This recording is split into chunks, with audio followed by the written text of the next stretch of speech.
श्रीमती अनुप्रिया पटेल जी।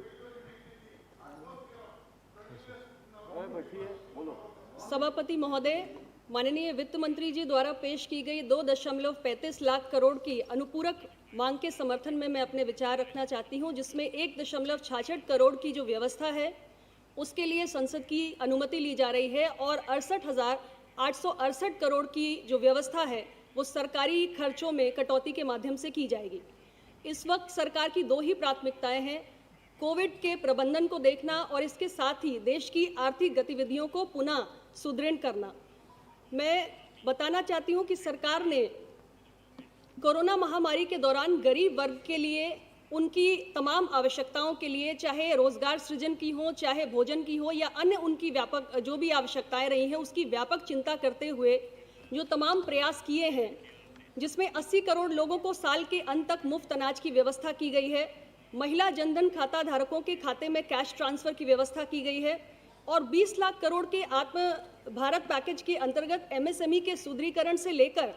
15,000 रुपये तक का वेतन पाने वाले कर्मचारियों के लिए उनके PF अंशदान को सरकार द्वारा दिए जाने की घोषणा और तमाम किस्म के ऋण के EMI की भुगतान की स्थिति को टालना, उसके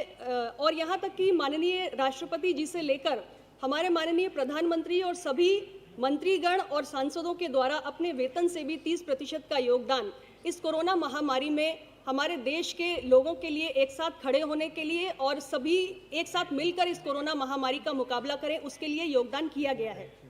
अनुपूरक मांगों के अंतर्गत मनरेगा कार्यक्रम के लिए 40,000 करोड़ का प्रावधान किया गया है, जो समय की मांग को देखते हुए एक बहुत ही परिपक्व व्यवस्था है, क्योंकि इस कोरोना आपदा में जिस तरीके से मजदूरों का विभिन्न राज्यों से अपने गृह राज्यों की ओर पलायन हुआ है और तमाम आर्थिक गतिविधियां ठप पड़ गई हैं, उनके सामने रोजी रोटी का संकट उत्पन्न हो गया है और ऐसे में मनरेगा एक सबसे बड़े सेफ्टी नेट के रूप में है, क्योंकि जहां रोजगार के तमाम अन्य अवसर सीमित है, उसमें मनरेगा रोजगार सृजन का एक बहुत बड़ा साधन बन सकता है और इसके लिए मैं सरकार को बधाई देना चाहती हूं। सरकार ने इससे पहले मनरेगा के तहत जो वेजेस दिए जाते हैं उसको 182 रुपये से बढ़ाकर 202 रुपये करने का काम किया है। मेरा सरकार से आग्रह है कि इसमें कुछ और वृद्धि की जाए और इसके साथ ही मनरेगा मजदूरों के लिए हर गांव के अंतर्गत जो कार्य योजनाएं हैं उनकी संख्या बढ़ाई जाए और सबसे बड़ी बात, मनरेगा मजदूरों का जो भुगतान है वो समय पर हो। इसके साथ ही जो एनुअल वर्क गारंटी है उसे 100 दिन से बढ़ाकर 200 दिन तक ले जाया जाए और जितनी भी कोविड सेफ्टी गाइडलाइंस हैं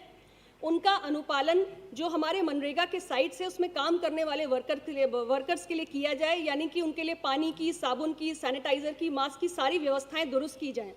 अनुपूरक मांगों के तहत 14,231.96 करोड़ रुपए की जो व्यवस्था है वो देश में स्वास्थ्य ढांचे को सुदृढ़ करने के लिए की गई है। इसके अंतर्गत 5,915 करोड़ रुपए महामारी के प्रबंधन के उद्देश्य से और 2,475 करोड़ रुपए ICMR को शोध कार्य के लिए उपलब्ध कराए जाएंगे। मैं इस संबंध में ये कहना चाहती हूँ कि आज हमारे देश में जो कोरोना मरीजों की संख्या है वो 52 लाख से अधिक हो चुकी है और प्रतिदिन लगभग 1 लाख का आंकड़ा सामने आ रहा है। सरकार ने धीरे धीरे टेस्टिंग की संख्या बढ़ाई है, नए टेस्टिंग लैब स्थापित किए हैं और आज की तारीख में हम रोज लगभग 10 लाख टेस्ट कर रहे हैं और 6 करोड़ तक टेस्ट हम कर चुके हैं। लेकिन और यहाँ तक कि PM केयर्स फंड से वेंटिलेटर्स की भी बहुत बड़ी संख्या में व्यवस्था की गई है। यहाँ ये ध्यान देने की जरूरत है कि हमारा जो सरकारी ढांचा है वो बड़े शहरों में तो जैसे तैसे काम कर रहा है, लेकिन जो हमारे छोटे शहर हैं, कस्बे हैं और यहाँ तक कि जो ग्रामीण क्षेत्र हैं वहाँ पर स्वास्थ्य का ढांचा काफ़ी अपर्याप्त है और विशेष तौर से जो ऑक्सीजन बेड्स हैं उनकी कमी देखने को मिल रही है। अध्यक्ष महोदय, हमारे किसी भी मरीज को, अध्यक्ष जी 2-3 मिनट तो बोलने दीजिए,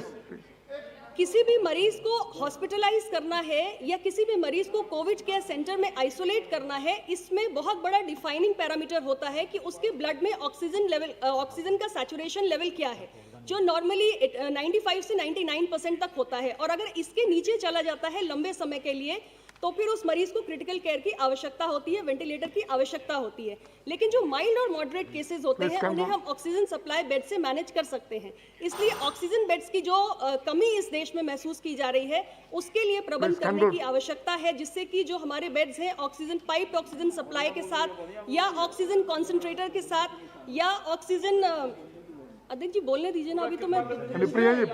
ऑक्सीजन सिलेंडर्स की जो व्यवस्था है वो की जाए। बाकी लोग इतनी देर तक एक्सटेंड कर रहे हैं, मुझे कुछ तो बोलने दीजिए। Not even covered 2 points sir, थोड़ा सा बोलने दीजिए प्लीज।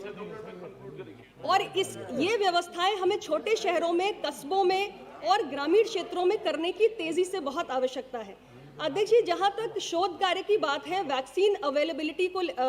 अवेलेबिलिटी को लेकर माननीय हमारे स्वास्थ्य मंत्री जी ने कहा है कि हमारे 2021 के प्रथम क्वार्टर तक आने की संभावना है और हम सभी काफी उम्मीद लगाए हुए हैं। हमारे देश के अंदर वैक्सीन के डिफरेंट फेजेस के ट्रायल भी चल रहे हैं, तो निश्चित रूप से अभी हम ये मान लेते हैं कि अगर पहले क्वार्टर में वैक्सीन आ भी जाती है तो लगभग 1 साल का समय लगेगा लोगों तक वैक्सीन पहुंचने में, और तब तक इन व्यवस्थाओं को दुरुस्त करना बहुत ही आवश्यक है।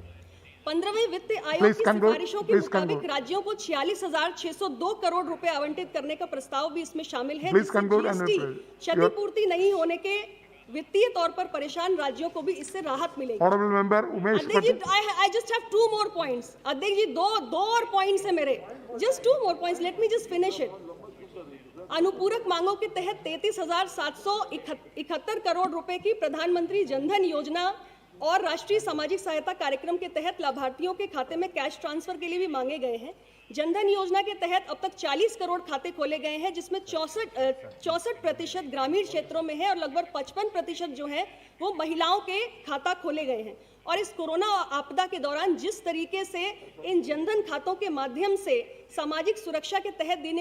दी जाने वाली पेंशन या खाद्यान्न सब्सिडी या गैस सब्सिडी, ये सब कुछ जनता तक पहुंचाई गई है, उसमें ये जनधन खाते एक वरदान के रूप में साबित हुए हैं। लेकिन इसमें